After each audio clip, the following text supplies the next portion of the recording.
My name is Kata, and as Mariana said, I'm a research assistant at Aarhus University, and I'm working with digital transformation. And today, as the first presenter, I thought that I would shape my presentation as kind of a prelude to my fellow presenters who will come after me, but also as an introduction that will give you a more high-level overview of what digital fashion a digital fashion experience can mean. The speakers after me will also explore the digital in the context of fashion. And what I will be focusing on today is the digital experience through fashion weeks and fashion-related events.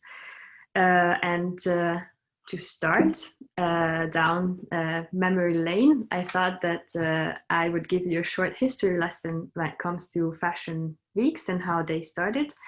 As many of you probably know, the fashion weeks are dated back to all the way to the 1800s, where private salon shows occurred in Paris to begin with.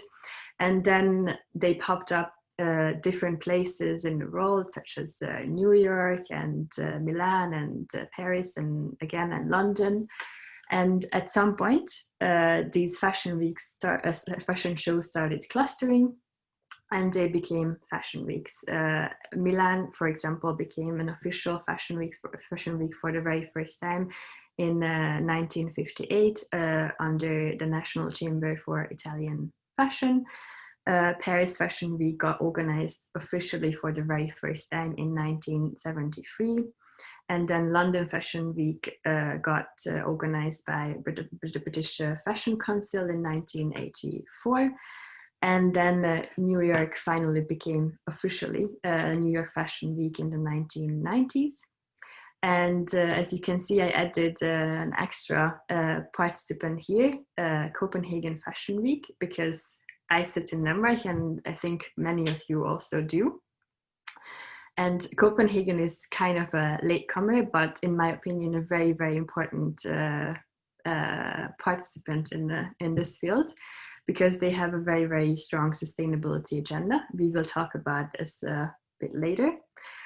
And now we are in 2022, and as Mariana already introduced, what we will be exploring here today is very much this year and what it meant in the sense of fashion and how it pushed the digital transformation in the industry.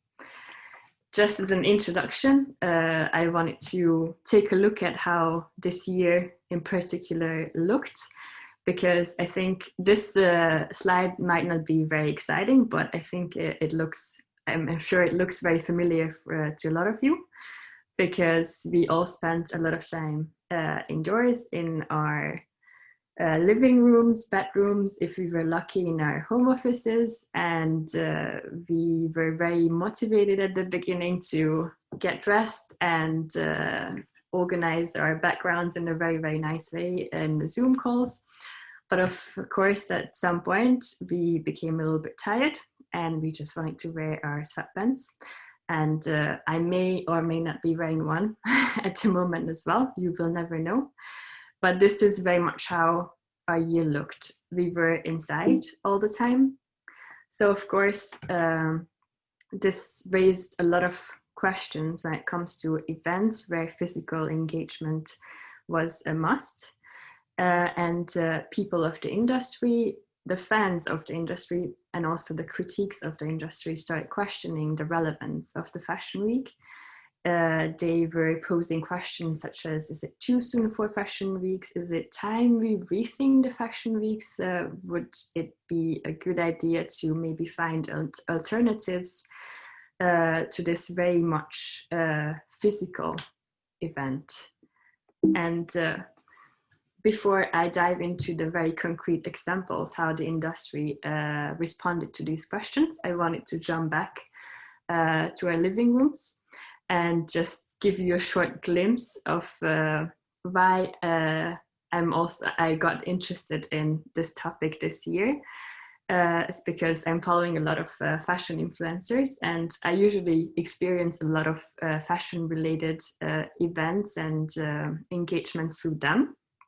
And this on this slide on the left, you can see Reese, who is an Instagram influencer and who is always a very, very active part of the big fashion shows like New York and London and Paris, and also Copenhagen. But of course, this year she was also sitting home in her own house. But she was very much engaged in the different ways of how fashion weeks got organized this year. And I just want to show you a small example. And I picked up on this for two reasons. This is the Miu Miu Spring Summer 21 fashion show at Paris Fashion Week. And she was watching it from home. As you can see, she didn't put a lot of effort into how she looked. And she was just wearing her own loungewear. And she was not even invited to this particular event, but she could still watch it online. And I really, really liked this inclusivity because we usually don't experience this when it's something fully physical.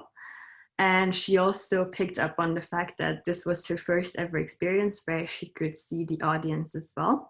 So she could see, even though they were not together physically, she could see who else was participating in these fashion shows. And now to jump to more concrete examples of what the fashion weeks did this year.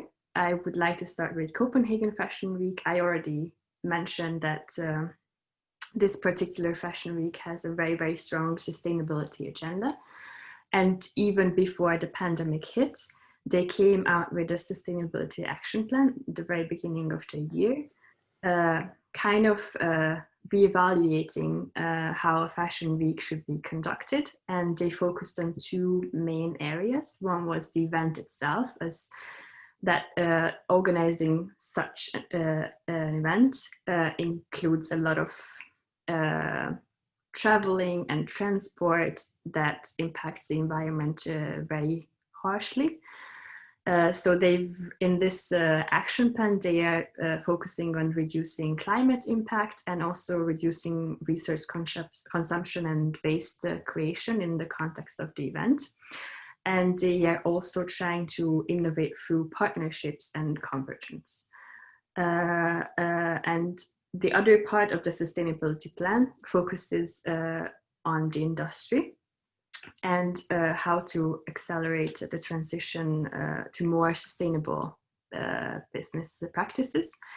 And the plan is to, by 2023, the brands who would like to participate in this particular fashion show have to earn a certain score regarding the 6 areas that I listed here. So strategic direction, design, smart material choices, working condition, consumer engagement, and the shows themselves. So this is a very, very big push to the brands, and also something I think it's going to be very challenging to live up to it. But I found it very interesting that such a push came from the fashion week side and not from the industry itself. And then what did Copenhagen Fashion Week do after the pandemic actually hit? They came up with this hybrid event that was held partially in a physical space, but partially online. And this was, of course, just a very entry level to what digital can mean. And the focus was very much still on sustainability, but they tapped into the digital as well a little bit. And the next, our next contender is the Helsinki Fashion Week. And we are still staying in Scandinavia. I think this is a very interesting area to research and explore. because there are so many great sustainable and digital initiatives.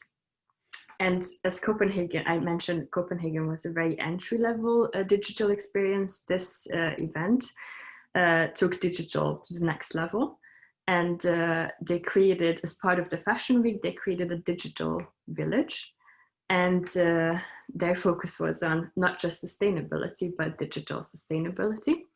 And just to give you a glimpse of what this space looked like, there were designer residences set up. So sustainable designers got paired up with 3D designers, and they created virtual fashion show experiences together. I brought you an example here. I can just play it silently in the background so you can see it. And the other great thing about this particular space was that they also had 3D stores where the participants had the opportunity to wear certain clothes in the cyberspace space, so they could create their own avatars and go in and try out the clothes, and pre-order certain looks in real life, and also claim digital assets on the blockchain. So this was a very a big step in digital, I think. But it also made me think about digital sustainability and maybe digital waste. And I will circle back to these questions at the end. But before that, I would like to show you the third example that I brought here. This was the Paris Circular Fashion Summit, which was a side event to the Paris Fashion Show. And this particular event was 100% virtual. So the rules were that you registered, got your VR glasses, and then you got to enter this virtual space where they recreated the Grand Palace in Paris. And you could create your own avatar, go in and interact with the others and listen to the talks in this space. And I'm sure that you will get the slides after the presentation, so I recommend that you walk through this YouTube video with this blogger who was actually part of the summit. And she talks about her experience and how there was a hiccup at the beginning, so there was some evading experience as well in the digital space, so it's not just in the physical where errors occur. And then she entered and she created her avatar, and then she became this fantastic purple avatar, and then she got to interact with other people in the space. And she really enjoyed that she could see the names on top of people's heads. And she afterwards, she mentioned that she really misses this function in real life because there were no awkward encounters. In this virtual space, she always knew who she was talking to, and that the engagement level was very, very high, and it was great to interact with others in this space. So these were my examples, just to give you a glimpse of what digital can mean, and I'm sure the other presenters will go into different strands as well. But before they do that, I would just like to give you a couple of thoughts and questions that I want to sum this presentation up with.